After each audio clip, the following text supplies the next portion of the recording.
আসসালামু আলাইকুম।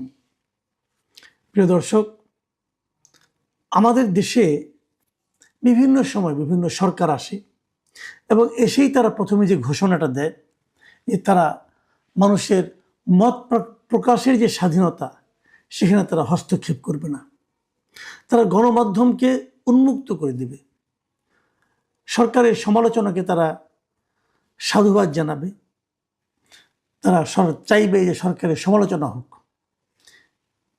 এবং এই সরকার ডক্টর ইউনূস সরকার প্রথমে এসে বলল, আপনারা প্রাণ খুলে আমাদের সমালোচনা করুন। মানে কেবল সমালোচনা করুন না, প্রাণ খুলে করুন, যত সমালোচনা আছে আপনারা করুন।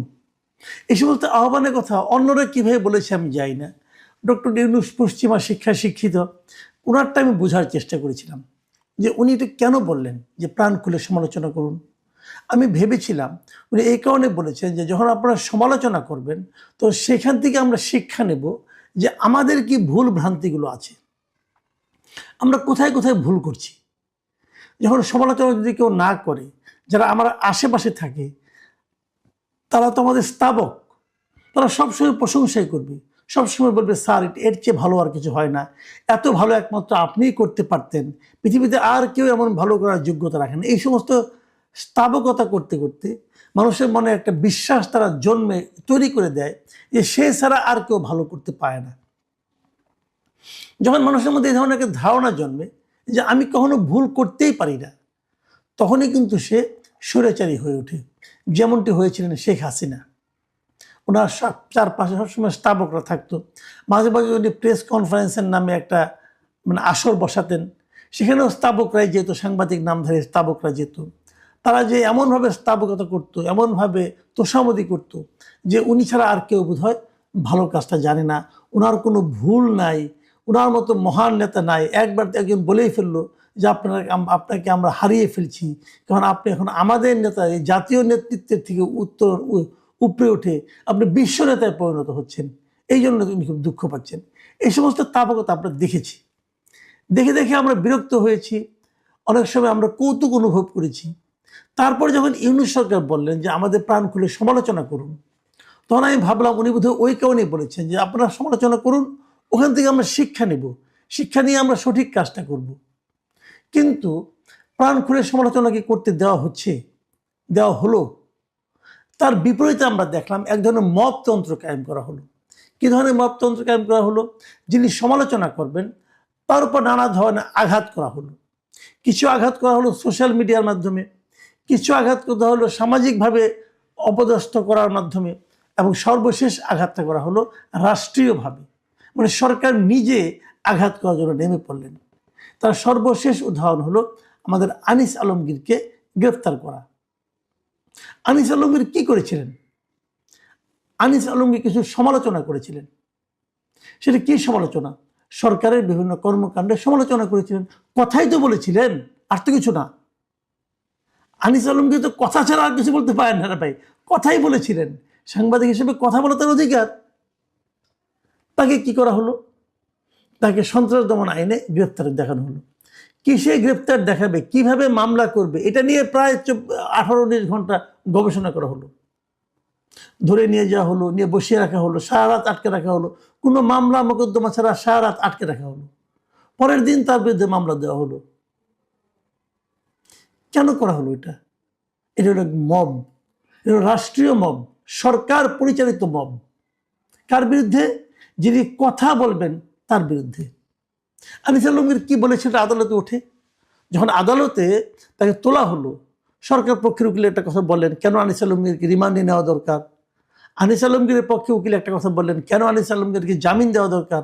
আর আনিস আলমগীর দাঁড়িয়ে বললেন যে উনি কারো দালাল সাংবাদিক হন নাই, দলের অনুগত সাংবাদিকতা করেন নাই বলে আজকে ওনার এই অবস্থা।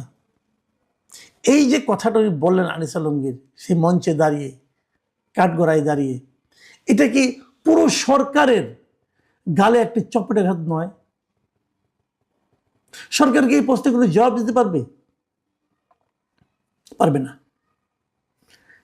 কিন্তু তারপরে তাকে গ্রেপ্তার করা হলো, তাকে রিমান্ডেও দেওয়া হলো। কেন রিমান্ডে দেওয়া হলো? বিচারক কি মনে করে রিমান্ডে দিলেন এটা উনি ভালো জানেন।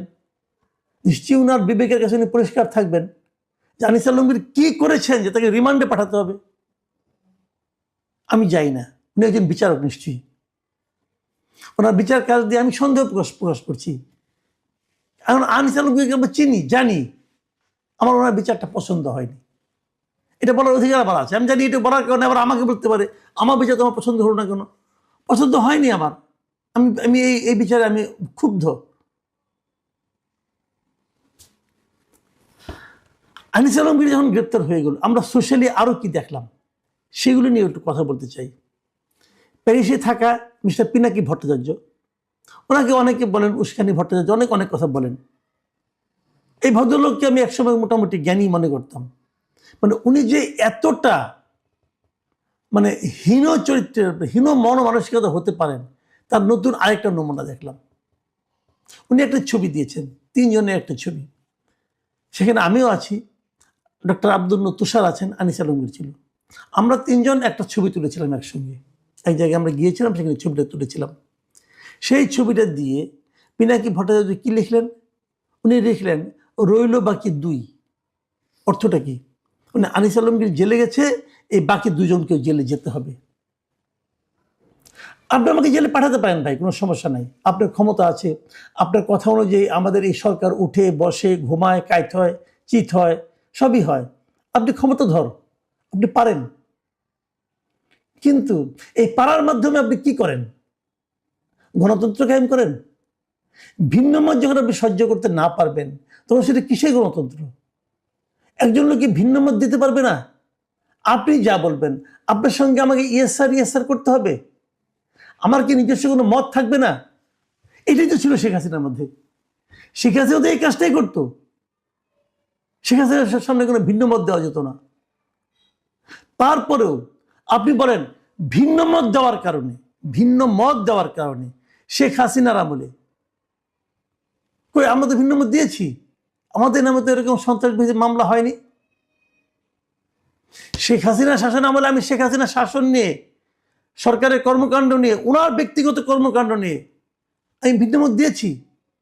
সেটা আমার মুখে বলার দরকার নাই, আপনারা অনলাইনে খুঁজেন, ইউটিউবে এখনও সব আছে। যদি কেউ না পান আমার সঙ্গে যোগাযোগ করে আমি দিয়ে দিব। কোন কোন টেলিভিশন কি বলেছি দেখেন, খোঁজেন। এমনকি সর্বশেষ যে প্রেস কনফারেন্সে আপনি এত বড় কথা বলতেছেন, সেটা নিয়েও প্রথম সমালোচনামূলক কথাটা আমি বলেছি, দেশের থেকে বলেছি। কই আমার নামে তো মামলা হয়নি। আর আপনারা এতটুকু সহ্য করতে পারেন না, আমি ভিন্ন মত দিতে পারবো না? এ কেমন গণতন্ত্র? অথচ এই গণতন্ত্রে আমার সংবিধানকে আপনি মানেন না, এই সংবিধান পচা সংবিধান, হ্যান ত্যান, এগুলো আপনারা বলতেই পারেন। কিন্তু এই সংবিধানে বলেন সারা দুনিয়ার যে কোনো দেশের সংবিধান নিয়ে আসেন না আপনি, এবং যে সংবিধান আপনারা এখন তৈরি করতে যাচ্ছেন, আলিয়া সাহেব যেটা বানাচ্ছেন, সেখানেও তো মত প্রকাশের স্বাধীনতা আছে। মত প্রকাশের স্বাধীনতাকে সেখানেও গ্যারান্টি দেওয়া হয়েছে, নিশ্চয়তা দেওয়া হয়েছে। তাহলে আপনি কোন সংবিধান মানবেন? আপনারা মানুষকে কথা বলতে দিবেন না, মানুষকে মত প্রকাশ করতে দেবেন না, মত প্রকাশ করে তার উপর মত চালাবেন। এই যে আরেক মানে কি বলবো, আরেক মহাজ্ঞানী সাংবাদিক আছেন, কিছুদিন সাংবাদিকতা ঢাকায় করেছিল, সেই ইলিয়াস হোসেন, সে নিউ ইয়র্ক থেকে কি লিখতেছে যে মাসুদ কামাল, মঞ্জুর আলম পান্না, জোকার তুষার, এরা কোন টেলিভিশনের টকশোতে যাবে, এরকম তথ্য জানলে আগে থেকে জানানোর অনুরোধ থাকলো, মায়ের উপর কোনো মেডিসিন নাই। সে কি বলতে চায় আমাদেরকে? দূরে বসে বসে ঘেউ ঘেউ করে। আপনি কাকে মার দিবেন? আমরা কোন টেলিভিশনের টকশোতে যাব, এটা জানারও আপনার তথ্য আপনি চান তাদের কাছে। আমাকে তথ্য দেন, তারপরে মায়ের উপর ওষুধ নাই দিব, আপনি লোক লেলাই দিবেন। তো এইটা কি মত প্রকাশের স্বাধীনতা? ওরা মনে করছে এই সমস্ত স্ট্যাটাস দিলে পরে বোধ হয় আমরা কাঁপতে কাঁপতে পড়ে যাব। আরে ভাই, হাসিনাকে ভয় পাই নাই, হাসিনা একটা পুরো রাষ্ট্রযন্ত্র ছিল, ভয় পাই নাই। আর আপনারা কে, কোথা থেকে কে আসছেন? দেশে আসতে তার পা কাঁপে, হাঁটু কাঁপে, সে আমাকে ভয় দেখে।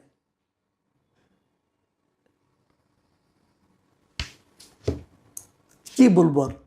কিন্তু এটা কেমন? আপনাকে ভাবেন একটা জিনিস, যে আমি কোন টেলিভিশনে যাব এটা জানা থাকলে, তাকে জানালে সে আমাকে মেডিসিন দেবে, মায়ের ওষুধ দেয়, মানে আমাকে মারতে পাঠাবে লোক। আর এরা যাবে, এই দেশের মানুষ কি এতটাই মূর্খ যে তো আপনার মতো একটা ব্ল্যাকমেলারের মানে উন্মাদ ব্ল্যাকমেলারের এবং অশ্লীল ব্ল্যাকমেলারের কথায় এরা যাবে এখানে? হ্যাঁ, আপনি পারবেন। আপনি টাকা দিয়ে কিছু লোককে পাঠাতে পারবেন, কিছু লোককে 10-12 টাকা দিয়া আপনি পাঠাবেন, যাও তোমরা এরে আসো। আছে এরকম কিছু বেকার অর্ধ উন্মাদ কিছু লোক আছে যারা হয়তো যাবে, তাদের কি আসে যায়? মারবে আমাকে, মারুক, মেরে ফেলবে, মেরে ফেলুক। মানুষটার অনন্তকাল বাঁচে না, মানুষটা